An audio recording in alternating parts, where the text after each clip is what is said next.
सुधा मूर्ति, जिनका जन्म 19 अगस्त 1950 को शिग्गांव, कर्नाटक, भारत में हुआ था, प्रसिद्ध लेखिका, परोपकारी और सामाजिक कार्यकर्ता हैं।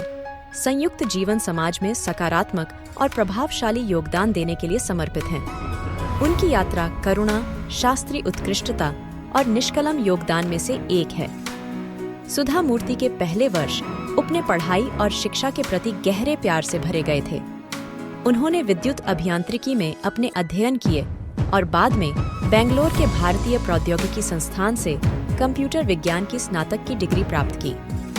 पुरुषों के प्रधान डोमेन में एक महिला अभियंत्री बनकर उन्होंने टेल्को, अब टाटा मोटर्स में पहली महिला अभियंत्री बनने का मार्ग तय किया, जिसने उनकी नेतृत्वीय भावना की नींव रखी।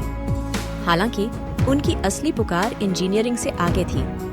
उनकी बचपन में उत्कृष्ट साहित्य और शिक्षा के प्रति एक गहरी मोहब्बत थी, जिससे उन्होंने कई पुस्तकें लिखीं, जो कि कविता, बच्चों की गतिविधियां, यात्रा वर्णन और गहरी नैतिक और नैतिक सीख प्रस्तुत करती है।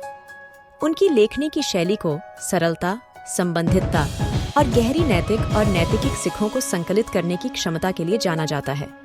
हालांकि उनका समर्पण दानशील कार्यों के बिना भी गहरी है।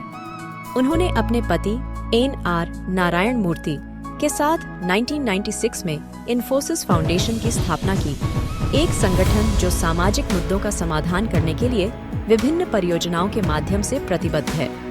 उनकी सहानुभूति और समर्पण ने अनगिनत जीवनों के परिवर्तन किए हैं, विशेष रूप से उन गरीब समुदायों में।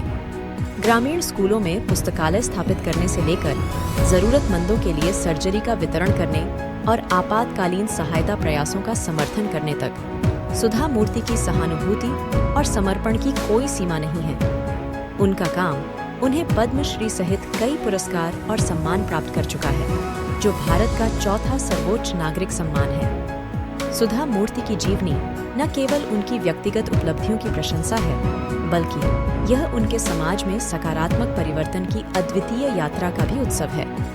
उनकी यात्रा इंजीनियरिंग से लेकर प्रशंसित लेखक और बेहद दानशील कार्यकर्ता तक की विभिन्न पथों का उदाहरण है, जो उत्कृष्टता की शक्ति, साहस और सकारात्मक परिवर्तन उत्पन्न करने की गहरी इच्छा के साथ हो सकता है।